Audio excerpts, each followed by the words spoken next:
By now, Shiko had already made a name for herself at Sahara Bank, Nairobi. She was not only beautiful but respectful, focused, and sharp in her work. Many clients loved how she handled them, and her colleagues admired her calmness. She was already the assistant operations manager, a position she had earned through hard work. But some people whispered that her rise came too fast, especially one person, Akinyi, the wife to her boss, Mr. Omondi. A troubled marriage. One evening, the house at Levington was quiet, too quiet. Omondi had just come back from work, tired. He threw his coat on the couch and loosened his tie. Before he could sit down, Akinyi came from the kitchen, her eyes red with rage. "So now you don't even greet me when you come back?" she asked, arms folded. Omondi sighed. "Akinyi, please. I'm tired." "Tired?" she snapped. "Tired from staring at Shiko all day." Omondi stood up slowly. "Don't start this again. I'll finish it if you won't.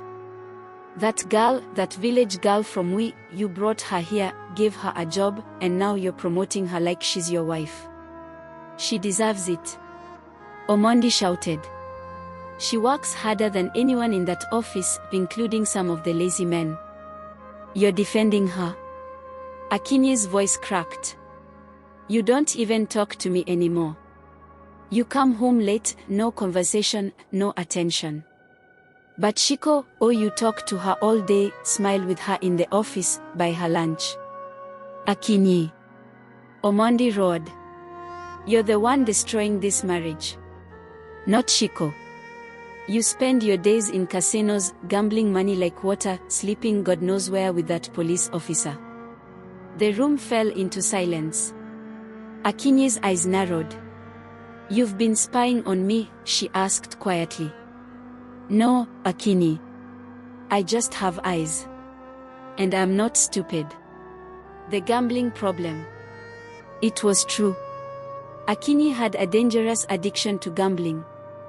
She would sneak out during the day to private poker rooms in Westlands or Karen. She knew all the dealers. She even borrowed money behind Omondi's back to chase wins that never came. Her so-called friend from the police, Officer Ruto, had been her secret partner in both betting and love. He was the kind of man who enjoyed money that came easy, through shortcuts, threats, and sometimes blood.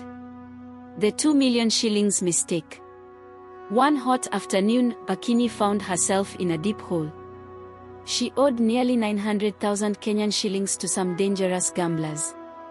Desperate and reckless, she sneaked into Omondi's home office, took 2 million shillings in cash meant for bank operations, then gave it to Ruto. "We double this money tonight," she said, her eyes wild. "We win, and we disappear if we must." But the game was dirty. They lost everything. When Omondi noticed the shortage at the bank, he was confused. "How does 1 million go missing like that?" he asked. He called Shiko to go through all transaction logs and system records. "Sir, give me tonight. I'll go through everything. I promise we'll know who moved that money," Shiko said, concerned. "Thank you, Shiko," Omondi said. "You've never failed me." The evil plan. That night, Akinyi panicked. She knew Shiko would discover the truth. And if she did, Omondi would know it was her who took the money. And this time, he might not protect her. In her madness, she turned to Ruto. "We have to finish him," she whispered over the phone. "Kill Omondi?" Ruto asked, shocked. "Yes. You said you want us to be rich, to be free. This is the only way." Ruto, though a coward at heart, agreed. For him, Omondi's death meant a house, a car, and access to Akinyi's hidden cash. The night of the attack. It was a Friday. Omondi had gone out with his boys at a local club in Kilimani. They drank, danced, laughed. At 2 a.m., he drove home slowly, drunk and sleepy. As he stepped out of the car and walked toward the gate, Ruto, hiding in the bushes, came out with a gun. "Third," He hit Omondi on the back of the head with a gun. Omondi dropped like a sack of potatoes. "Wake up, rich man," Ruto whispered with a smirk, crouching beside him. Omondi opened his eyes, dizzy. "You thought you're untouchable? Ha! I'm going to finish you, and I'll take everything. You'll rot, and I'll be sipping champagne with your wife." He cocked the gun and pointed it at Omondi's head. But fate had other plans. The savior arrives. Just before the trigger was pulled, a loud bang echoed through the air. Whack! A wooden rod slammed hard on Ruto's head.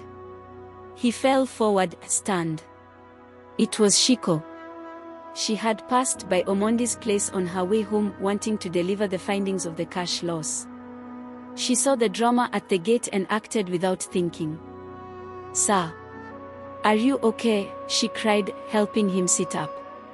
Omondi, still dazed, grabbed the gun quickly and pointed it at Ruto. "Don't move. I swear I'll shoot." Ruto, now bleeding, raised his hands. Okay. I surrender." The truth comes out. At the police station, Ruto confessed everything. "Akinyi planned it all," he said. "She took the money. She told me to kill him. I was just her tool." Akinyi was arrested the same night.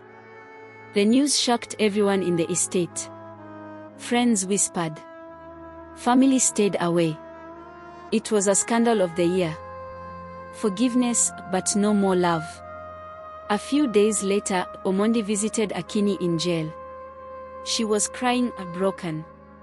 "Forgive me," she whispered. "I lost myself." "I forgave you long ago, Akinyi," he replied, his voice low. "But there's nothing left for us." He later withdrew the charges, not for her sake, but for the sake of peace. But their marriage ended that day. A new dawn. Back at the bank, Omondi called Shiko into his office. "Shiko," he said softly, "you saved my life. I'll never forget that." Shiko smiled humbly. "I just did what anyone would do." "No," Omondi said, shaking his head. "Only someone with a pure heart would risk her life that way." He handed her a letter. Shiko opened it slowly. Her eyes widened. "Sir, this is a promotion." "Yes. Effective immediately, you are now the branch manager of Sahara Bank, Nairobi." Tears welled up in her eyes.